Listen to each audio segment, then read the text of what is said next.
ವಾದಿರಾಜ ವಿಶುದ್ಧವಾಣಿ ವಿಶಿಷ್ಟ ವಿಷ್ಣು ವಿಶೇಷ ಶಂಕರ ವಾಯು ಜಲ ಗಗನ ಅನಲ ಅಣು ಓಂಕಾರ ಬ್ರಹ್ಮಾಂಡ ಆದಿಮಧ್ಯ ಅಂತದ ವ್ಯಾಪ್ತಕ್ಕೆ ಸಚ್ಚಿತ್ ಆನಂದಾತ್ಮಜ್ಞಾನಕ್ಕೆ ರೂಪು ನೂರರ ಶುದ್ಧ ಚೈತನ್ಯಕ್ಕೆ ನಮೋ ನಮಃ. ಓಂ ಗುರುಭ್ಯೋ ನಮಃ. ಗುರುಗಳಿಗೆ ಸಾಷ್ಟಾಂಗ ವಂದನೆಗಳು. ನನ್ನ ಹೆಸರು ನರಸಿಂಹಪ್ರಸಾದ್, ಬೆಂಗಳೂರಿನ ರಾಮಮೂರ್ತಿ ನಗರದಿಂದ. ನಿಮ್ಮ ಎಲ್ಲ ಕಾರ್ಯಕ್ರಮಗಳು ಬಹಳ ಸೊಗಸಾಗಿ ಮೂಡಿಬರುತ್ತಿದೆ. ನಮ್ಮೆಲ್ಲರ ಸಣ್ಣ ಸಮಸ್ಯೆಯಿಂದ ಬಹಳ ದೊಡ್ಡ ಮತ್ತು ಕ್ಲಿಷ್ಟ ಸಮಸ್ಯೆಗಳಿಗೆ ಬಹಳ ಸೂಕ್ತವಾಗಿ ಈಗಿನ ಪರಿಸ್ಥಿತಿಯಲ್ಲಿ ಹೇಗೆ ನಡೆದುಕೊಳ್ಳಬೇಕೆಂದು ಧರ್ಮದ ಚೌಕಟ್ಟಿನಲ್ಲಿ ಉತ್ತರಿಸುತ್ತಿದ್ದೀರಿ ಮತ್ತು ನಮ್ಮೆಲ್ಲರನ್ನು ಧರ್ಮ ಮಾರ್ಗದಲ್ಲಿ ನಡೆಯಲು ಪ್ರೇರಣೆ ಕೊಡುತ್ತಿದ್ದೀರಿ. ಅದಕ್ಕೆ ಮತ್ತೊಮ್ಮೆ ವಂದನೆಗಳು. ನನ್ನ ಪ್ರಶ್ನೆ, ಅವರ ಅಂತ್ಯೇಷ್ಟಿಯನ್ನು ಅವರೇ ನೆರವೇರಿಸಿಕೊಳ್ಳಬಹುದೆಂದು ಕೇಳಿದ್ದೇನೆ. ಇದರ ಬಗ್ಗೆ ದಯವಿಟ್ಟು ತಿಳಿಸಿಕೊಡಿ. ಈ ಮೇಲಿನ ಪ್ರಶ್ನೆಗೆ ಬಗ್ಗೆ ಹೆಚ್ಚಿನ ಮಾಹಿತಿಗಾಗಿ ಕನ್ನಡದಲ್ಲಿ ಯಾವ ಪುಸ್ತಕವನ್ನು ಅಭ್ಯಸಿಸಬೇಕು ಮತ್ತು ಗರುಡ ಪುರಾಣದ ಸೂಕ್ತ ಮಾಹಿತಿಗಾಗಿ ಕನ್ನಡದಲ್ಲಿ ಯಾವ ಪುಸ್ತಕ ಅಭ್ಯಸಿಸಬೇಕೆಂದು ತಿಳಿಸಿಕೊಡುತ್ತೀರಾಗಿ ನಂಬಿದ್ದೇನೆ. ನರಸಿಂಹಪ್ರಸಾದ್, ನಮಸ್ಕಾರ. ನಮ್ಮ ಅಪರಕರ್ಮಗಳನ್ನು ನಾವೇ ಮಾಡಿಕೊಳ್ಳಬಹುದೇ? ಹಾಗೆ ಒಂದು ಸಾಧ್ಯತೆ ಇದೆ ಅಂತ ಕೇಳಿದ್ದೇನೆ. ಅದರ ಬಗ್ಗೆ ಮಾಹಿತಿ ಕೊಡಿ ಅಂತ ಕೇಳಿದ್ದೇನೆ. ಮಾಡಿಕೊಳ್ಳಬಹುದು, ಬಹಳ ಸರಳವಾದ ಉತ್ತರ. ಯಾರು ಮಾಡ್ಕೊಳ್ತಾರೆ? ಸಾಮಾನ್ಯವಾಗಿ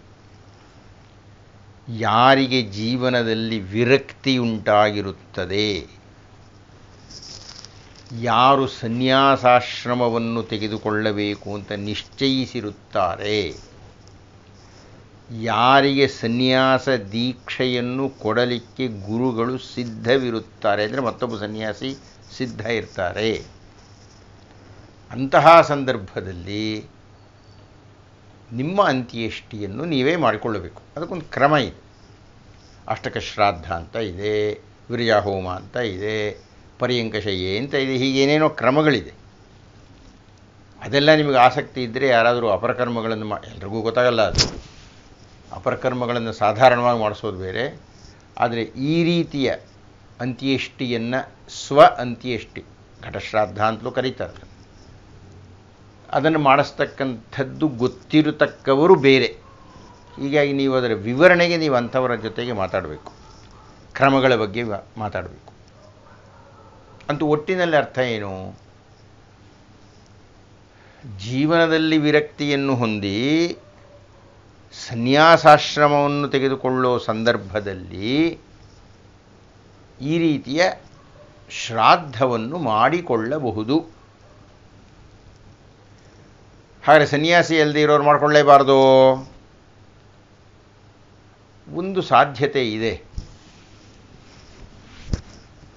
ಗೃಹಸ್ಥನಾಗಿರತಕ್ಕ ವ್ಯಕ್ತಿ ಅಥವಾ ಸನ್ಯಾಸಿ ಆಗಲೇಬೇಕು ಅನ್ನತಕ್ಕಂಥದ್ದೇನೂ ಅಪೇಕ್ಷೆ ಇಲ್ಲದೇ ಇದ್ದರೂ ನಾಳೆ ನನ್ನ ಮಕ್ಕಳು ಮಾಡ್ತಾರೋ ಇಲ್ಲಪ್ಪ ನಾನೇ ಮಾಡ್ಕೊಳ್ತೀನಿ ಅನ್ನತಕ್ಕಂಥ ಮನೋಭಾವ ಇದ್ದರೆ ಆಗ ಮಾಡಿಕೊಳ್ಳಬಹುದು. ಆದರೆ ಅದು ಅಷ್ಟು ಸುಲಭ ಅಲ್ಲ. ಘಟನ ಒಗೆಯೋದು ಅಂತಾರೆ, ಅಂದರೆ ಈ ದೇಹನ ಒಗಿತೀನಿ ರೀ ಆ ಕಡೆಗೆ ಅನ್ನೋ ಹಾಗೆ. ಅದಕ್ಕೆ ಸಾಂಕೇತಿಕ ಒಂದು ಮಡಕೆಯನ್ನು ಒಡೆಯೋದು ಅಂತ, ಘಟ ಶ್ರಾದ್ದ.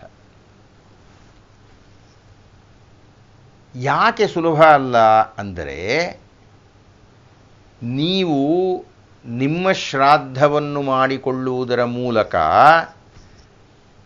ನಿಮಗೆ ಇರತಕ್ಕಂಥ ಸಕಲ ಸಂಬಂಧಗಳನ್ನೂ ಸಾಯಿಸಿಬಿಡ್ತೀರಿ.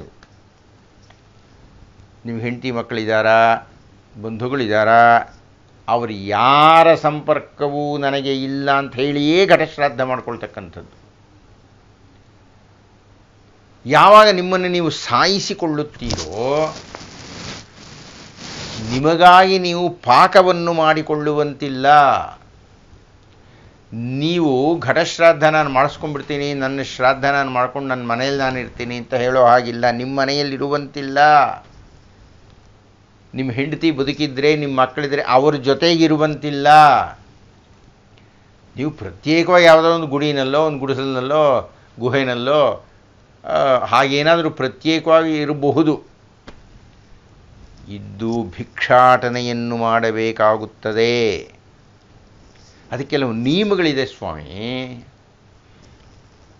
ನಮ್ಮ ಶ್ರಾದ್ದ ನಾವೇ ಮಾಡ್ಕೊಂಡ್ಬಿಟ್ರೆ ಅಲ್ಲಿ ಮುಗಿದೋಯ್ತಲ್ಲ. ಈ ಲೌಕಿಕವಾಗಿರತಕ್ಕಂಥ ಯಾವ ನಂಟು ಇಲ್ವಲ್ಲ.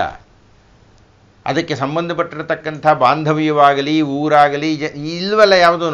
ನಾವು ಸ್ವತಃ ಹೋಗ್ಬಿಟ್ಟಿರ್ತೀವಿ, ನಮ್ಮ ಶ್ರಾದ್ದ ನಾವು ಮಾಡ್ಕೊಂಡ್ಬಿಟ್ಟಿರ್ತೀವಿ. ಇನ್ನು ಯಾವ ಸಂಬಂಧ ಇರುತ್ತೆ, ಎಲ್ಲಿರ್ತೀರಿ ನೀವು?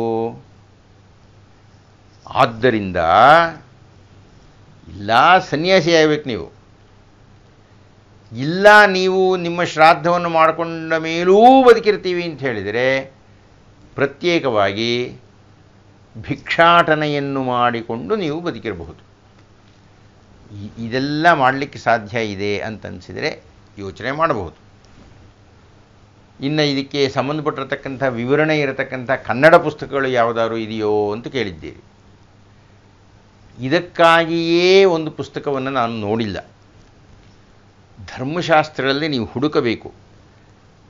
ಒಂದು ಪುಸ್ತಕವನ್ನು ನಾನು ಹೇಳಬಹುದು. ಪಂಡಿತ ಪ್ರವರ ವಿದ್ವಾನ್ ಕೆ ಕೃಷ್ಣ ಜೋಯಿಸ್ ಅನ್ನತಕ್ಕಂಥವರು ಧರ್ಮಶಾಸ್ತ್ರ ಕರದೀಪಿಕಾ ಅನ್ನತಕ್ಕಂಥ ಒಂದು ಪುಸ್ತಕವನ್ನು ಬರೆದಿದ್ದಾರೆ.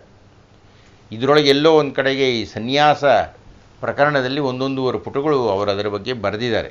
ಹೆಚ್ಚು ವಿವರಣೆ ಇಲ್ಲ ಅದರಲ್ಲಿ, ನೀವು ಅದನ್ನು ನೋಡಬಹುದು.